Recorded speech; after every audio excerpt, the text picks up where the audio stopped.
লাভ যদি না থাকতো ভক্ত কৃষ্ণ নামে পাগল হতো না। লাভটা কি জানো?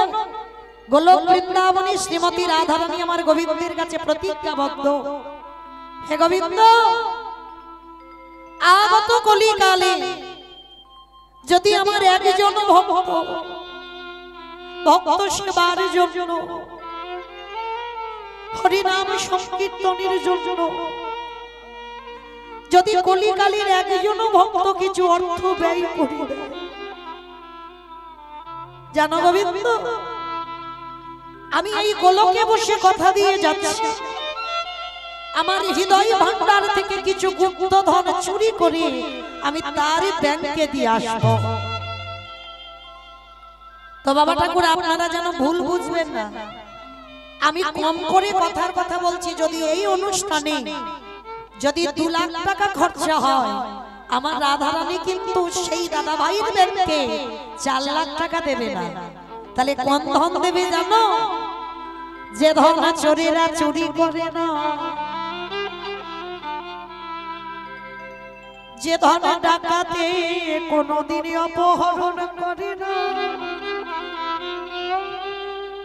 যে সম্পদ কোনদিন চুরি করা যায় না,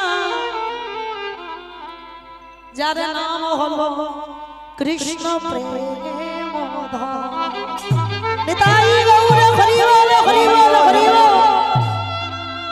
একজন ভক্তের হৃদয় মাঝে যদি একবার কৃষ্ণ প্রেমের আগুনে জ্বলে, আরে যে জগতে আর কিছু ভালো লাগে না, সব যে মিথ্যা হয়ে যায়। তো মাইরা, আজকে যে কজন এসেছে, যে তাপস দাদা ভাই কীর্তন করাচ্ছেন, তার পরিবারে যারা আছে, আমার হৃদয় তো বাবা ভক্তি, আমাদের তো হলো না বাবা। যতজন ভক্তবৃন্দ এসেছে, এই বাড়ির আত্মীয় স্বজন বন্ধু বান্ধব যারা যারা আছে, সবাইকে আশীর্বাদ দেবেন। শুধু এ জন্মে নয়, প্রতিটা জন্মে জন্মে তারা যেন কৃষ্ণ চরণের এই রকম মনমতি থাকে।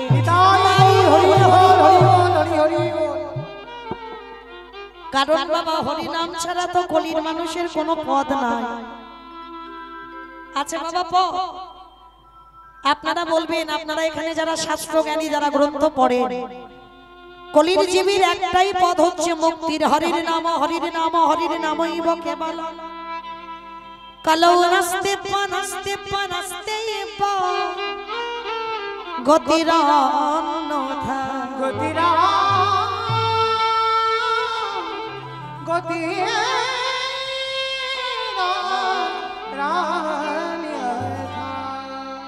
আপনারা বলবেন, মৌমিতা, ও তো সব কীর্তনিয়ারা বলে যায় যে হরিনাম ছাড়া কোনো পদ নাই আর হরিনাম ছাড়া কোনো গতি নাই। আচ্ছা বাবা, এই মৌমিতার কথা বিশ্বাস করতে হবে না, আপনারা নিজেরা একটু অনুভব করে দেখেন। হরিনাম ছাড়া যদি গতি থাকতো, তাহলে মায়েরা একবার ভাবেন তো, যে যত ধনী হোক না কেন, যারে যত টাকা পয়সা থাকুক না কেন, কেউ যদি টাকার বিছানায় ঘুমা, আচ্ছা বাবা, শেষের দিনে বলেন তো, তোমার সঙ্গে কেউ যাবে কি মাইরা? ছেলে আমারে, মেয়ে আমারে, জায়গায় আমারে, জমি আমারে, বিষয় আমারে, বৈভব যতই আমারে আমারে করো না কেন, একেবারে যদি বাঁশি বেজে যায়, পড়ে থাকবে সরকারি খাওয়া, এসেছো একা যাবে একা মায়েরা। তাহলে শেষের দিনে তোমার আপন কেউ হবে না। যাদের জন্য তুমি কৃষ্ণ ভজন ভুলে যাচ্ছ, যাদের জন্য দিনান্তে একবার গৌর গোবিন্দ চরণে বসি একবারও নয়নে জলে বুক বসাতে পারো না, কেউ তোমার আপন নয়, আর কেউ তোমার সঙ্গে যাবে না। শেষের দিনে বাবা একজন তোমার সঙ্গী হবে, কে জানো? এই হরি নামে যাবে।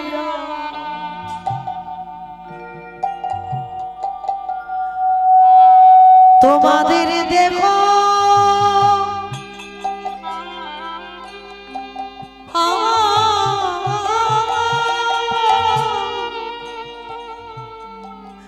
দেখো যাবে যেদিন তুমি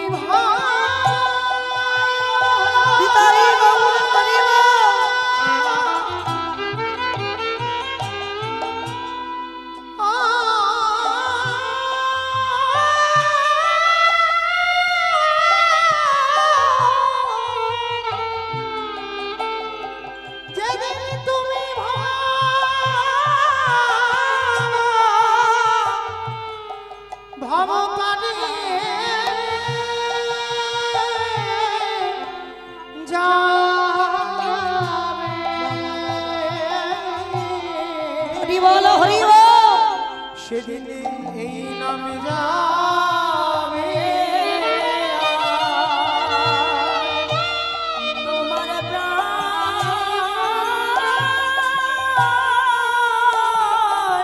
যাবে। তাই তো মহাজনেরা বললেন হরি নাম ছাড়া কলির মানুষের কোনো পদ নাই, কোনো পদ নাই, কোনো পদ নাই। তো চলেন মায়েরা, এই নাম বলতে গিয়ে অনেক ভুল ত্রুটি হবে। হবে কেন বাবা? অবশ্যই করব। নিজ নিজ সন্তান মনে করি, নিজ নিজ ভগ্নী মনে করি, সেই ভুল ত্রুটিকে ক্ষমা করে দেবেন।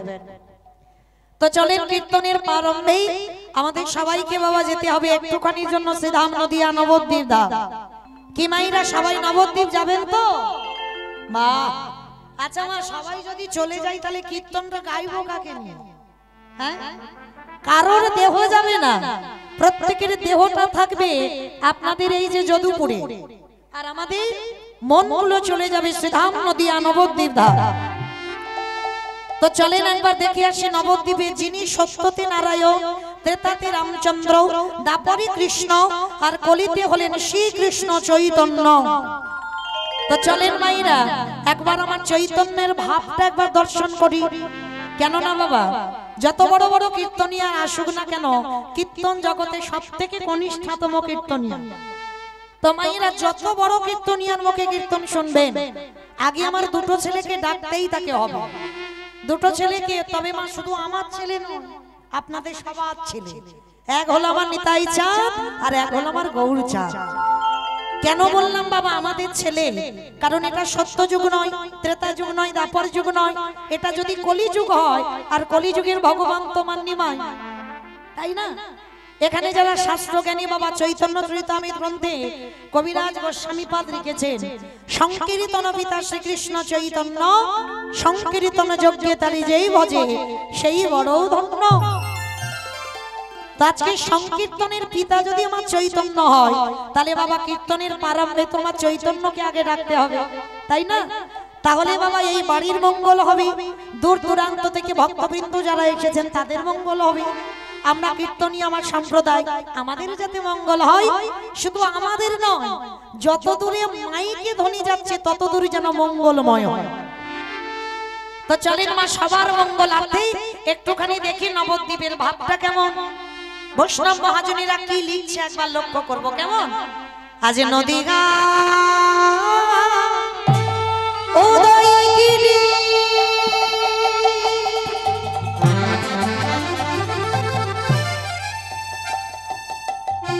পূর্ণ চন্দ্র গৌরী হরি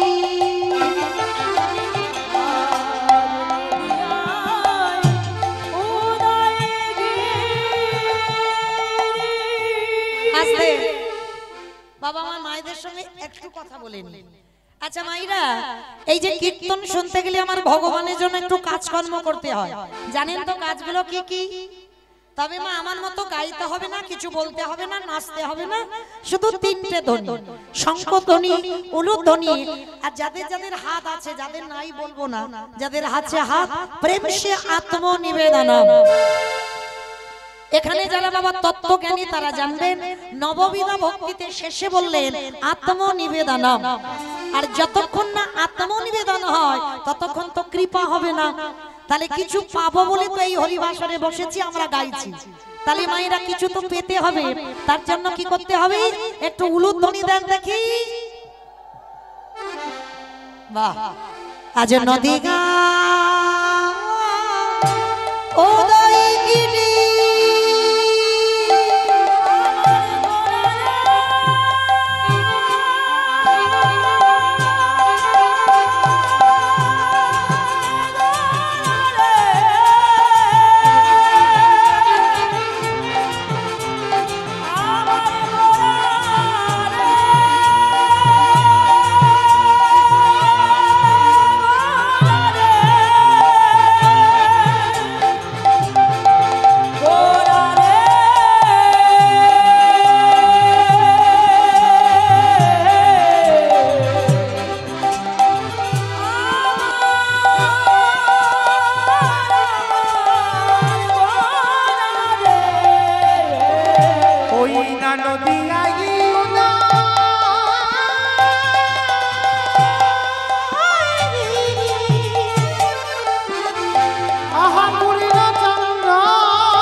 আজ কৃপা করি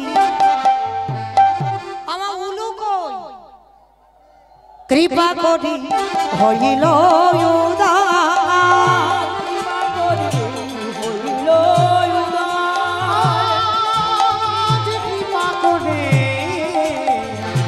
হইল উদার, কৃপা করে হইল উদার। বলি সোনা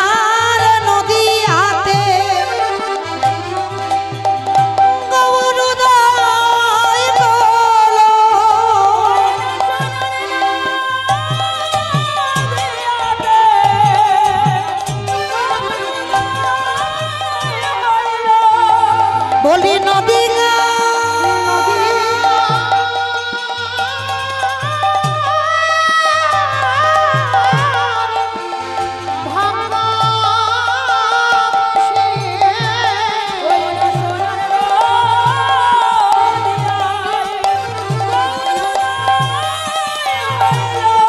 ওই না কৃষ্ণ প্রেমে প্রচারিতে ওই গলির জীবী উদ্ধারিতে বলি রাধে দয়া করো হৃদয় গৌর হরি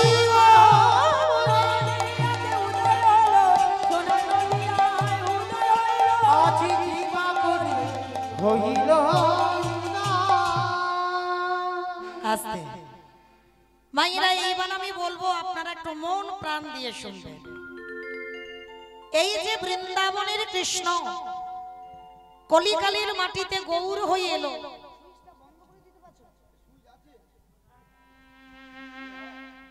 কলিকালের মাটিতে এই যে কৃষ্ণ গৌর হয়ে এলো, তার একটা কারণ আছে বাবা। আচ্ছা একবার ভেবে দেখেন, পৃথিবীতে এই যে এই কজন ভক্ত তো তা নয়, পৃথিবীতে লাখ লাখ ভক্ত, কোটি কোটি ভক্ত আছে। কিন্তু বাবা লাখ লাখ কোটি কোটি ভক্ত থাকা সত্ত্বেও কৃষ্ণ যে গৌর হয়ে এলো, শুধুমাত্র একজন ভক্তের ডাকে এসেছিল শান্তিপুরের মাটিতে, বুড়ো অদ্বৈত আচার্য গোসাই। কিন্তু মাইরা কেন? পৃথিবীতে কি ওই একজন ভক্ত ছিল? এত লাখ লাখ ভক্ত ছিল, কোটি কোটি ভক্ত ছিল, কারোর ডাকে এলো না, একেবারে ওই অদ্বৈত আচার্যের ডাকে কেন এলেন? আগে জানতে হবে মা, অদ্বৈত আচার্যটা কি? বলেন তো অদ্বৈত আচার্যটা কে? যার একটা নাম হলো মৃত্যুঞ্জয়। আমাইরা বলো তো দেখি, মৃত্যুঞ্জয় কাকে বলে? বাবা ভোলানাথের একটা নাম হলো মৃত্যুঞ্জয়। কেন মৃত্যুঞ্জয় বলা হলো? না সত্য ত্রেতা দাপর এই তিন যুগে আমার বাবার মরণ হয়, মানে একই বাবা ভোলানাথ হয়েছিল। কিন্তু ওই বাবা ভোলানাথ কলিকালের মাটিতে শান্তিপুরে নাভা দেবীর গর্ভে জন্ম নিল কমলাক্ষ। মায়েরা শিব চতুর্দশী করো তো বাবা, কিন্তু কলিকালে নয়। এই যে আমরা ঘটা করে বাবার মাথায় এত ধুমধাম করে জলটা ঢালছি না, এটা তো কলিকালে নয়। সত্য ত্রেতা দাপরেতে শিব ছিল, কিন্তু কলিকালে ওই বাবা রূপ পরিবর্তন করে নাভা দেবীর গর্ভে অদ্বৈত আচার্য মশাই হয়েছে, যিনি 12 বৎসর তুলসী ভাসিয়ে আমার বৃন্দাবনের কৃষ্ণকে নবদ্বীপে নিমাই করে এনেছে। কিন্তু বাবা ঠাকুর, এবার আমাদের একটু জানা দরকার। কীর্তন শুনলে হবে না বাবা, শুনবার আগে এই যে আমি কীর্তনিয়া বলে যাচ্ছি আর আপনারা মেনে নেবেন না, আর আমি বলে যাচ্ছি এক কান দিয়ে যাবে আর এক কান দিয়ে বেরিয়ে যাবে না, অনেক কিছু জানা দরকার। তাহলে এই যে কলিকালে শিব এলো না কেন? অনেকের বাবা জিজ্ঞাসা করেছি, অনেকে কি বলে জানো, বলে কলিযুগ তো, মানে বাবা এই যে ঠেলা দিয়ে কথা, তার মানেটা কি? কলি নাকি ভালো নয়? কি বাবা ঠাকুর আপনারা কি বলেন, কলিযুগ ভালো নয়? ভুল কথা, কলির ছেলে মেয়েরা ভালো নয়, কিন্তু কলিযুগ কোনোদিন খারাপ নয়। কলিযুগ যদি খারাপ হতো, ভগবান একবারও বলেনি সত্য যুগকে ধন্য যুগ, একবারও বলেনি ত্রেতা যুগকে ধন্য যুগ, একবারও বলেনি দাপরকে ধন্য যুগ, কিন্তু বারবার বললেন কলিযুগটাকে ধন্য কলিযুগ। কেন বলল ধন্য? কারণও আছে বাবা, অনুভব করেন কেন বলল ধন্য।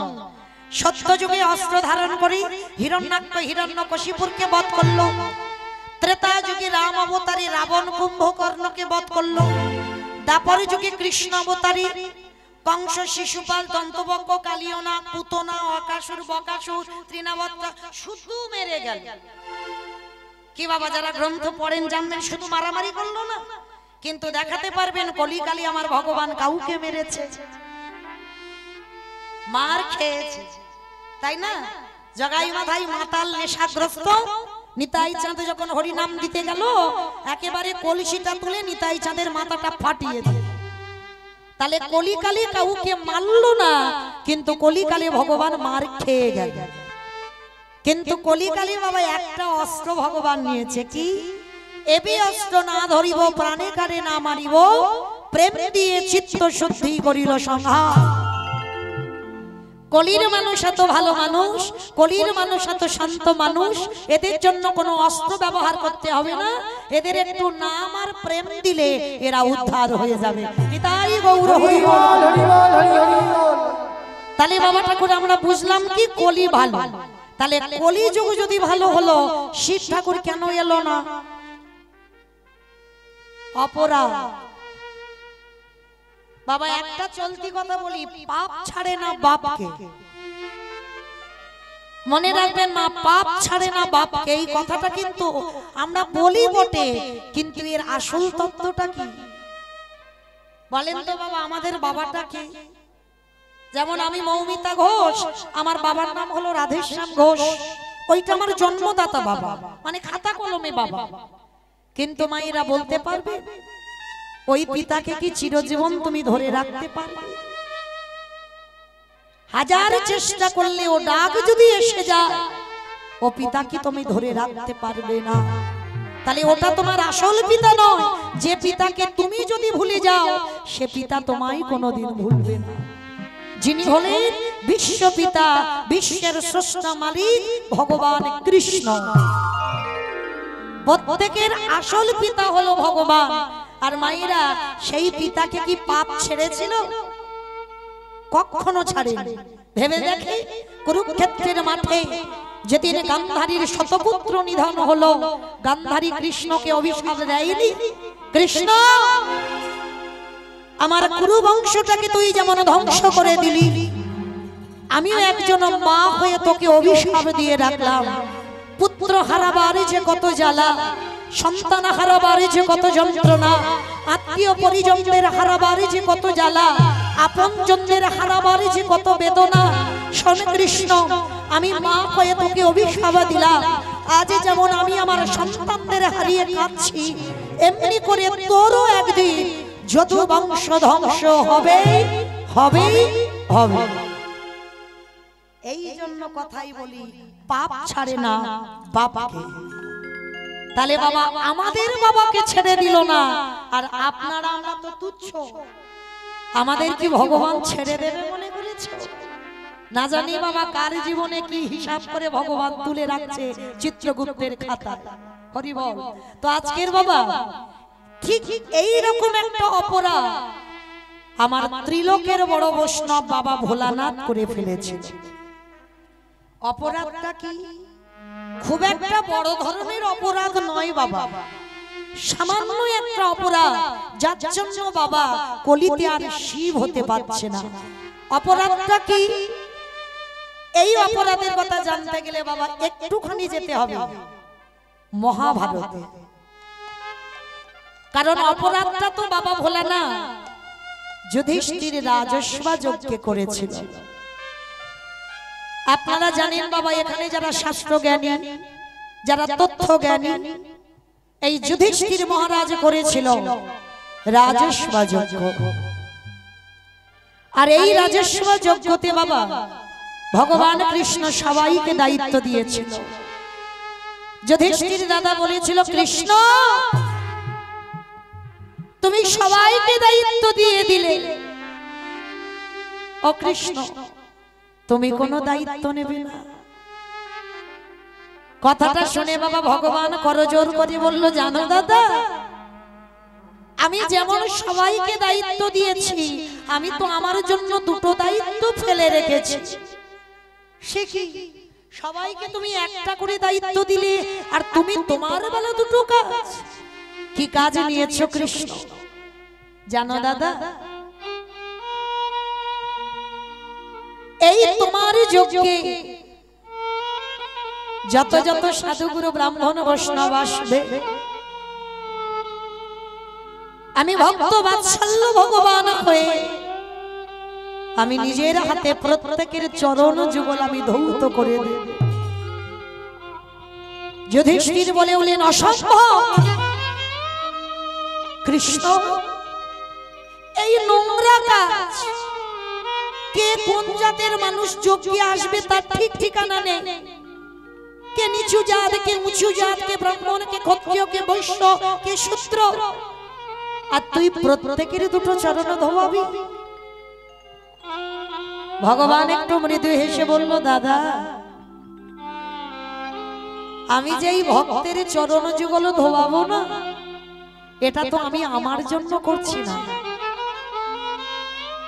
আচ্ছা বলেন তো মা, একটা যজ্ঞে কি শুধু পা ধোয়ার কাজটা ছিল আর অন্য কোনো কাজ ছিল না? কিন্তু কৃষ্ণ পা ধোয়ার কাজটা কেন বেছে নিল? কারণ আছে বাবা। কারণ যদি না থাকতো আমার ভগবান পা ধোয়ার দায়িত্বটা আগে নিত না। কারণটা কি? আমাদের মতো নারী জাতিদের শিক্ষা দেওয়ার জন্য। মায়েরা আগেকার দিনে আমার ঠাকুমাদের দেখতাম, বাড়িতে যদি সাধুগুরু বৈষ্ণব আসতো, এমনকি বাড়িতে যদি বাবা মাও আসতো, তাড়াতাড়ি করে মা ঘটিতে করে জল নিয়ে আগে বাবা পা ধোয়ার ব্যবস্থাটা হতো। কিন্তু মায়েরা এখনকার দিনে আমাদের মতো মেয়েরা, আমরা এগুলো বিশ্বাস করি না, এগুলো আর মানতে চাই না। কিন্তু মা এই অধম কীর্তনী আপনাদের চরণ ধরে বলে যায়, যদি বাড়িতে কোনোদিন গুরুদেব বা সাধুগুরু বৈষ্ণব যদি দুয়ারে আসে, চেষ্টা করবেন মা আগে তার দুটো চরণ যুগল ধৌত করে দিতে। যদি তাও না পারে, অন্তত বাড়িতে যদি বাবা মা বা শ্বশুর শাশুড়ি যদি আসে, চেষ্টা করবেন এক বৎসরে যদি একবার পারে তাদের দুটো চরণ যুগল একটু ধৌত করে দেবে। কেন জানে? এগুলো মৌমিতা বলে যাচ্ছে না বাবা, একটা কথা গ্রন্থের বাইরে নেই। যারা এখানে শাস্ত্র জ্ঞানী, যারা ভাগবত পড়েছে, ভাগবতে ভগবান কৃষ্ণ সুদামাকে বলেন, সুদামা এই পৃথিবীতে সবথেকে বড় গুরু যদি হতে হয়, যে যার ঘরের বাবা মা, তারপরে গুরু হলো শিক্ষা গুরু, দীক্ষা গুরু, তারপরে গুরু হলাম আমি ভগবান কৃষ্ণ। তাহলে বাবা ভগবান যদি নিজে মুখে শুধু আমাকে বলে থাকে এই পৃথিবীতে সবথেকে বড় গুরু হলো যে যার ঘরের বাবা মা, আর বলেন তো বাবা সেই বাবা মা যদি কোনোদিন দুঃখ পায়, জ্বালা পায়, ব্যথা পায়, বেদনা পায়, এই পৃথিবীতে কি কোনো সন্তানের মঙ্গল হয়? আপনারা বলবেন দিদি অমুক জনকে দেখি বাবা মাকে ভাত দেয় না, 3 তলা বাড়ি হাঁকিয়েছে। বলে বাবা ঠাকুর বাইরেটা তুমি দেখতে পাচ্ছ কিন্তু তুমি তো তার ভিতরটা দেখতে পাচ্ছ না। হয়তো বাবা সুগারের ওষুধ না খেলে, থাইরয়েডের ওষুধ না খেলে ঘুম হয় না। হ্যাঁ, এগুলো মানতে হবে, কারণ বাবা মাকে কাঁদিয়েই আজ পর্যন্ত কেউ সুখী হয়নি আর হবারও নয়, কারণ এটা ভগবানের মুখস্থিত বাণী। তো আজকের ভগবান কৃষ্ণ আমাদের মতো নারী জাতিদের শিক্ষা দেবার জন্য আজকের যুধিষ্ঠির রাজস্ব যজ্ঞে পা ধোয়ার দায়িত্বটা নিয়েছে। ভগবান জগৎকে শেখালো, ওরে জগৎ তোরাও আমাকে দেখে শিখে নে, আমি ভগবান হয়ে আমি যদি ভক্তের পদযুগল ধোয়াই আর তোরা ধোয়াতে পারবি না। আমি যে ভক্তের ভগবান, নিতাই গৌরা হরি বল হরি বল হরি বল। ভক্ত ছাড়া, ভক্ত ছাড়া কিছু জানি না, তাই তো যুগে যুগে ভক্তের কাছে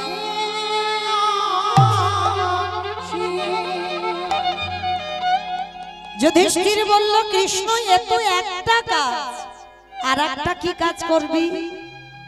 বলে জানো দাদা, তোমার এই যজ্ঞে যারা যারা প্রসাদ পাবে, আমার এই দাদা ভাইও ভক্ত সেবা দেবে, মায়েরা যারা এই পাতাগুলো গুড়াবে না, তারা জানে না বাবা, অজান্তে তারা কি সম্পদ পেয়ে যাবে, তারা নিজেরা জানে না। কৃষ্ণ এই কাজটা করেছিল, প্রত্যেকের পাতা গুড়ানোর দায়িত্ব, কিন্তু মা শুধু পাতা গুড়াই, আরো একটা কাজ করেছিল। ভাবতে পারছেন বাবা, যার একটা কথাই বিশ্ব ব্রহ্মাণ্ড চলে, যার একটা কথাই শুকনো গাঙে উজান বয়, যার কথাই মরা গাছে ফুল ফোটে, সেই ভগবান আজ পা ধোয়াচ্ছে, এঠো পাতা গুড়াচ্ছে, আর তার ভিতরে আরো একটা কাজ করছে।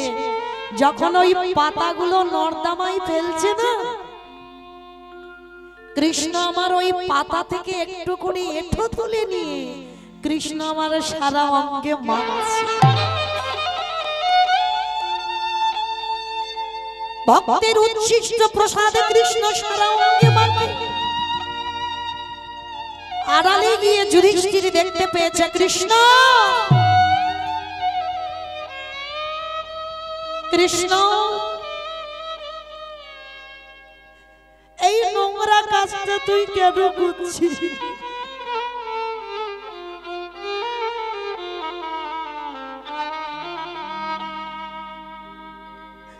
কেউ জানুক না জানুক, আমি জানি তুই কে। ওদের পা ধোয়াচ্ছিস মেরে নেওয়া যায়, ওদের এটো পাতাগুলো নর্দমায় ফেলছিস মেরে নেওয়া যায়, কিন্তু কৃষ্ণ ওদের ওই উচ্ছিষ্ট গুলো তুই গায়ে মাখছিস কেন?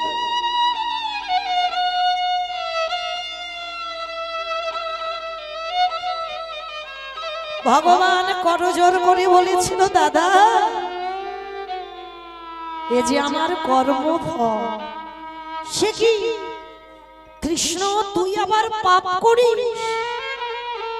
বলে করি না দাদা, এই পৃথিবীতে ভক্তরা পাপ করে আমি বিচার করি, কিন্তু জানো দাদা আমি যদি কোনোদিন পাপ করি, অন্যায় করি, আমার বিচার করবে কি?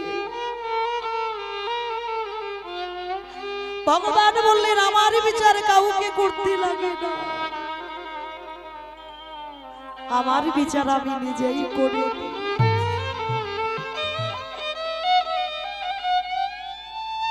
যুধিষ্ঠির বলল কৃষ্ণ তুই যে পাপটা করেছিস সেটা কি? বলে জানো দাদা, যে পাপটা করেছিলাম এই দাপরেতে নয়, ত্রেতা যুগে রঘুপতি রামচন্দ্রের অবতার। আমি নিজের হাতে একটা মণিপুত্রকে বধ করেছি। মণিপুত্র সে কে? বলে বিশ্বের সবার মণির ছেলে রাবণ রাজা। যুধিষ্ঠির কথাটা শুনে বাবা চমকে উঠেছে। কৃষ্ণ তুই বললি কি করে? রাবণ, যে রাবণ দুরাচার পাপাচারী ব্যভিচারী, যে কিনা ভগবানের বউ চুরি করে নিয়ে চলে যায়, আর সেই রাবণকে মেরে জীবনে কোনোদিন পাপ হয়? ভগবান কৃষ্ণ যুধিষ্ঠির দাদাকে বলেছিল, দাদা সবাই তো জগতে রাবণের বাইরেটা দেখেছে, কিন্তু রাবণের ভিতরটা তো কেউ দেখেনি। রাবণও যে রামকে কতটা ভালোবাসতো সেইটা তো কেউ দেখলো না, সব বাইরেটা দেখলো। কিন্তু বাবা রাবণ কোনোদিনই খারাপ মানুষ ছিল না। আপনারা বলবেন মৌমিতা তুমি যে বলে যাচ্ছ রাবণ খারাপ ছিল না, যে ভগবানের বউ চুরি করে নিয়ে যায় সে খারাপ লোক নয়? বলে না। আগে ভাবতে হবে বাবা রাবণের কটা স্ত্রী? 10,000। তাহলে যার 10,000 বউ ছিল, সীতামাকে চুরি করে বাবা তার কক্ষের ভিতরে রাখতে পারতো না? তার তো কুমতলব ছিল। তাহলে যার বাড়িতে 10,000 বউ থাকে, তাহলে সীতামাকে নিয়ে রাখলো কোথায়?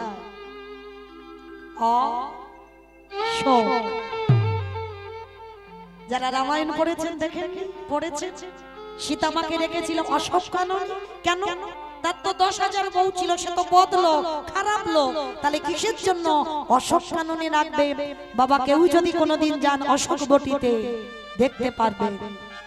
নামটা দেখেন, প্রশ্নে উত্তর বেরিয়ে যাচ্ছে অশোক, মানে যেখানে শোকের ছায়া লাগে না সেই জায়গাতে সীতামাকে আটকে রেখেছিল।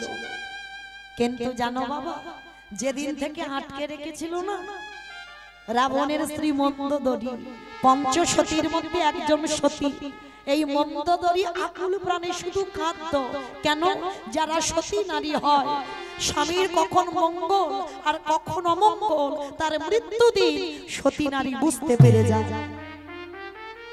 মন্দোদরী কাঁদছে, স্বামী জগতে এত নারী ছিল, তুমি কোন নারী দেখতে পেলে না, একেবারে ভগবানের বউ চুরি করতে হলো। স্ত্রী কাঁদছে, রাবণ রাজা ছুটে এসেছে, মন্দোদরী কি গো তুমি এরকম দাঁড়িয়ে দাঁড়িয়ে সব সময় কাঁদো কেন? আমাকে দেখলে তোমার কি হয়েছে? তুমি কি জগতে আর মেয়ে দেখতে পেলে না? এত মেয়ে ছিল, তুমি ভগবানের বউ চুরি করলে কেন? বাবা কথা বলতে বলতে রাবণ একবার মন্দোদরীকে ওই সীতা সম্পর্কে কথা বলতে বলতে সীতাকে একবার মা বলে ফেলেছে। আর যেই না মা বলেছে, মন্দোদরী সঙ্গে সঙ্গে কথাটা ধরেছে, চমকে উঠেছে। স্বামী তুমি এক্ষুনি বললে না সীতা মাকে মা?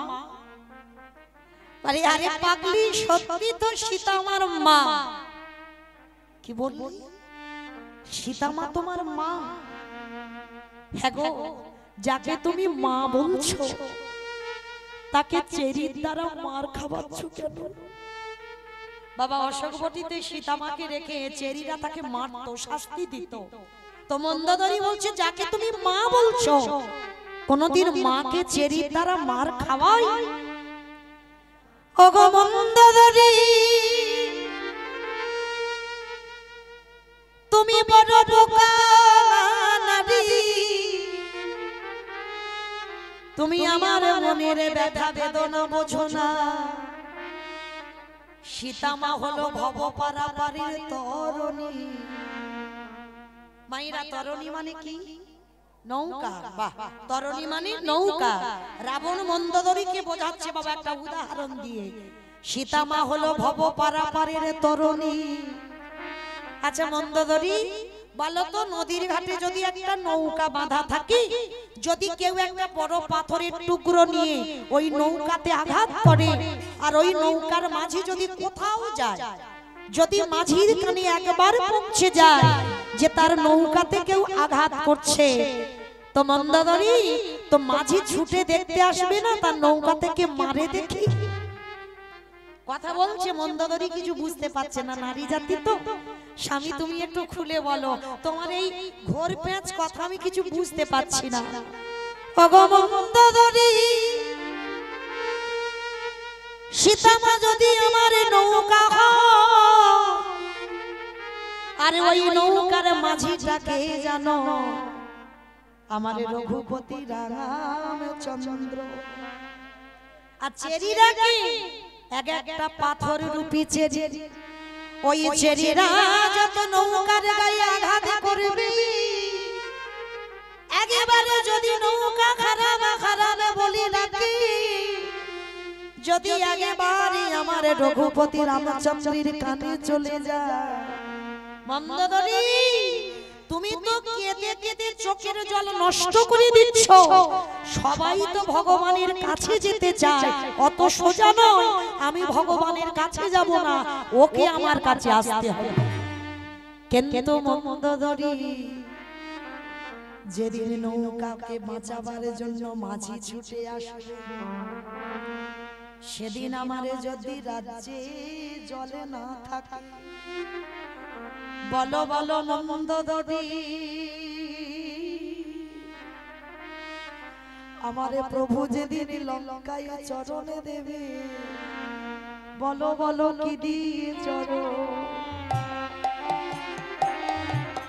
তুমি ধোয়াই, আমারে প্রভু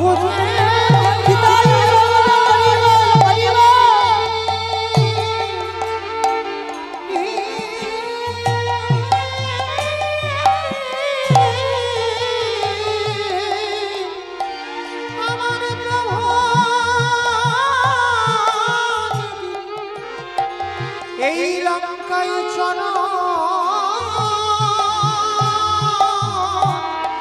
দেবে।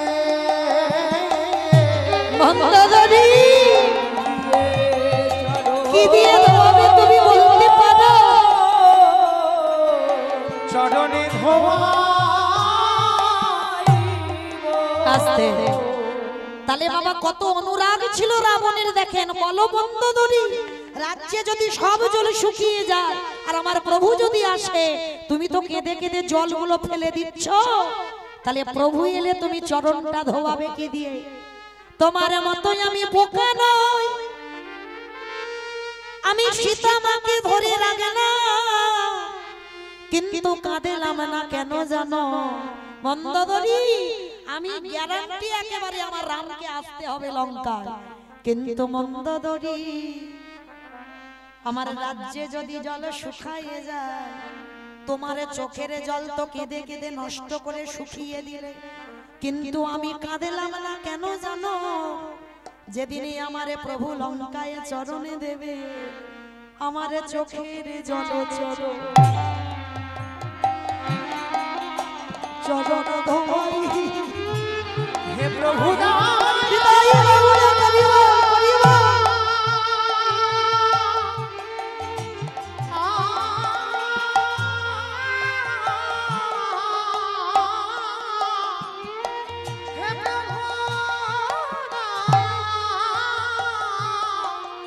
দয়া করো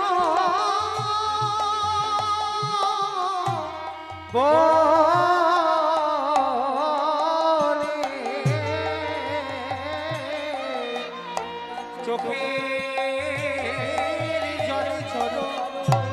চরণ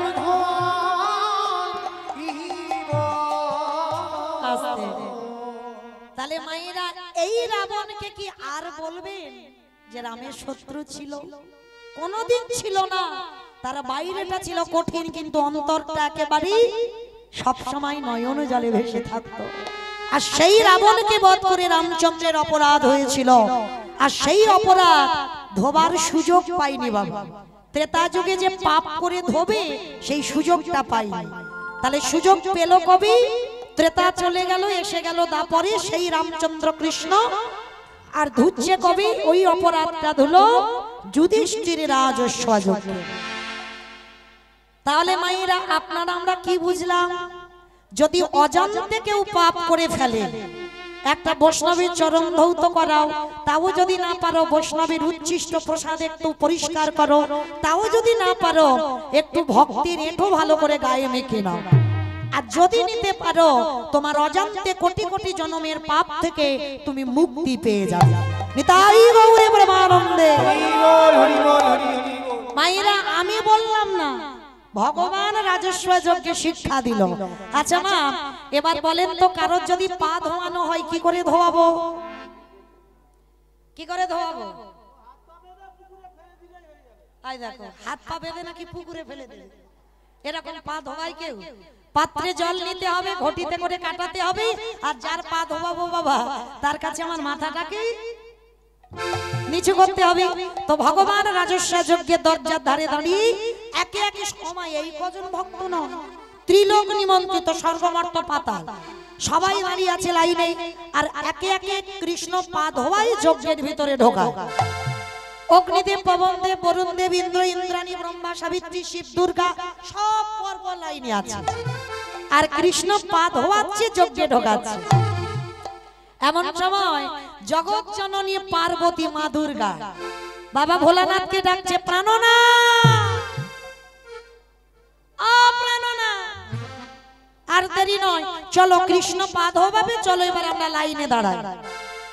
বাবা ঠাকুর এখানে যারা সাধুগুরু বৈষ্ণব আছেন জানবেন, ত্রিলোকের বড় বৈষ্ণব একজন, যিনি হলেন বাবা ভোলানাথ।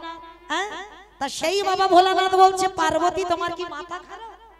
হ্যাঁ, কৃষ্ণ পা ধোয়াবে আর আমার মতো পাপীর পা দুটো বাড়িয়ে দেব?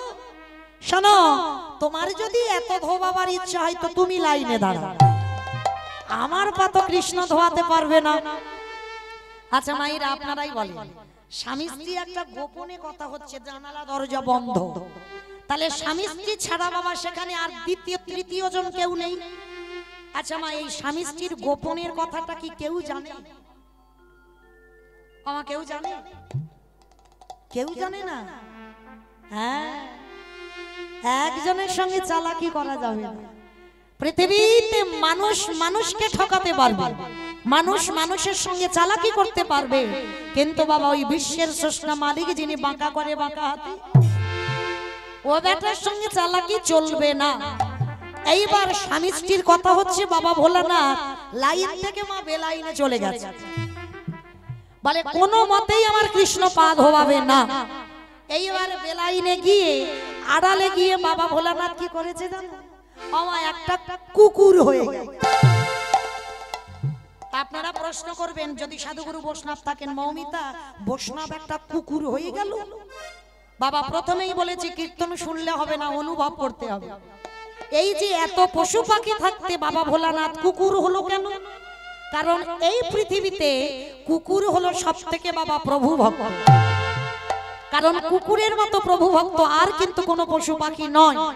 তাই এবার বৈষ্ণব মানুষ ভেবে চিন্তে রূপটা ধরেছে, কুকুর হয়েছে। আর কুকুর হয়ে বাবা কৃষ্ণ তো মাথা নিচু করে পা ধোয়াচ্ছে, আর মায়েরা নিচু হলে কি হবে? এই পায়ের মাঝখানটা একটু ফাঁকা মতো হয়ে যায় না? কিরম বৈষ্ণবের বুদ্ধিটা দেখেন। আর কুকুর হয়ে পিছন থেকে এক পা দু পা করে এসে কৃষ্ণ হেঁট হয়ে পা ধোয়াচ্ছে, আর ওই পায়ের মাঝখান থেকে কুকুর রূপী ভোলানাথ সবে মাথাটাকে ওই পায়ের ভিতরে, আর যেই না সবে মাথাটা দিয়েছে, ও বাবা এই ভোলানাথের একটু বোঝার ভুল ছিল। ইন্দ্রের তো বাবা সহস্র চোখ, হ্যাঁ, গৌতম মুনির অভিশাপে ভোগ চিহ্ন হলো, পরবর্তী দিনে বাবা সহস্রলোচন হয়ে গেল। তাহলে সহস্রলোচন তো ইন্দ্রে, কিন্তু তার থেকে আরো হাজার হাজার হাজার গুণ বেশি আমার কৃষ্ণের শরীরে চোখ আছে। বাবা ভোলানাথ বুঝতে পারেনি কৃষ্ণের পিছনে আরো 4টে চোখ আছে। হ্যাঁ, পিছন থেকে এসে যেই না মাথাটা দিয়েছে, আর কৃষ্ণ কি করেছে, হাঁটু দুটো নিয়ে কুকুরের কানের কাছে চেপে। এইবার দেখ কেমন লাগে। এইবার যত কুকুরের কানের কাছে চেপে ধরে, কুকুর কি করে, ছটফট করবে না? বারবার বলছে কৃষ্ণ ছেড়ে দে, কৃষ্ণ ছেড়ে দে, কৃষ্ণ ছেড়ে। বলে ছাড়বো বলে ধরি নাই। হে বৈষ্ণবে গোসাই, একবার যারে ভরে ফেলি, তারে আর কোনোদিন ছাড়ি না। আরে যারে একবারে ছেড়ে দিই, তারে জীবনে ধরি না। বাবা বুঝতে পেরেছেন? যারা ভজন জগতে আছেন বুঝতে পারবেন। যারে ভগবান ধরে তারে ছাড়ে না, আর যারে একবারে ছেড়ে দেয়, কোটি কোটি জনমা মাথা ঠুকলেও আর চরণ মেলে না। হে বৈষ্ণব, তোমার মতো বৈষ্ণবের দুটো পা ধোয়ালে বোধহয় কম হতো। তাই তো কৃপা করে, করুণা করে তুমি আমার জন্য আরো এক্সট্রা দুটো জুড়ে দিয়েছো। বাবা বুঝেছো আমার কথা? তোমার মতো বৈষ্ণবীর দুটো পা ধোয়ালে বোধহয় কম হতো, কিন্তু তুমি আমার জন্য কৃপা করে আরো এক্সট্রা দুটো জুড়ে 4টে করেছো। বাবা ঠাকুর শিব ঠাকুরের কটা পা? দুটো। আর কুকুরের কটা পা? 4টে। তা ভগবান কি বললেন, তুমি আমার জন্য তুমি তো আরো দুটো জুড়ে 4টে করেছো। আরে নীরব হয়ে দাঁড়িয়ে আছো কেন? বলি দাহু দাও চরণ পালাই দাও, নিতাই গৌর হরি।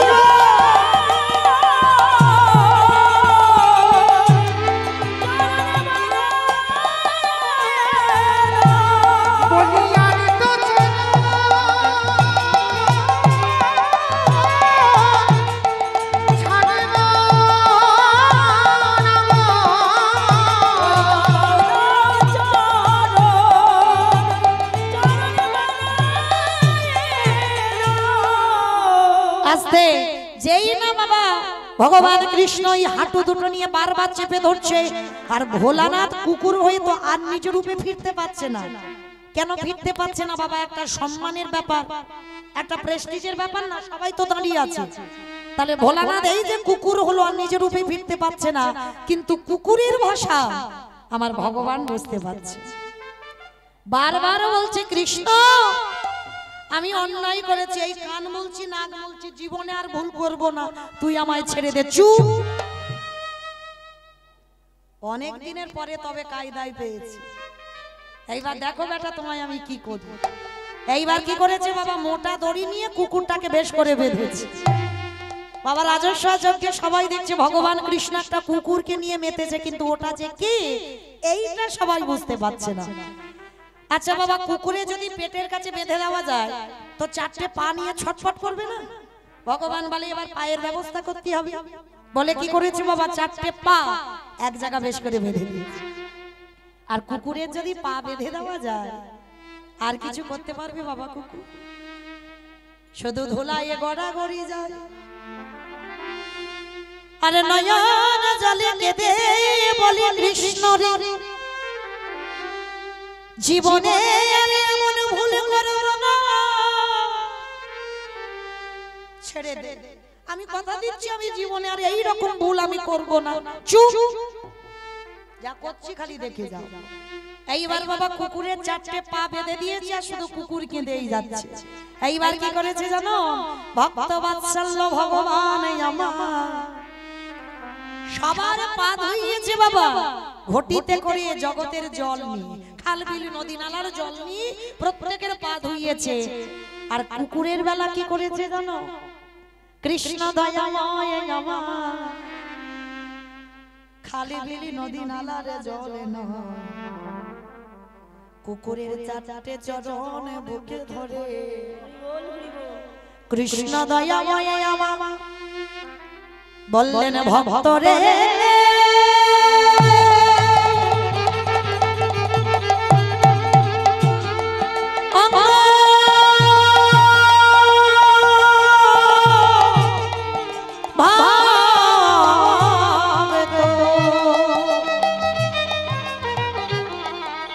আমার বহুদিনের ইচ্ছা এইবার কুকুরের চারটে চরণ মুখে ধরো কৃষ্ণ দয়া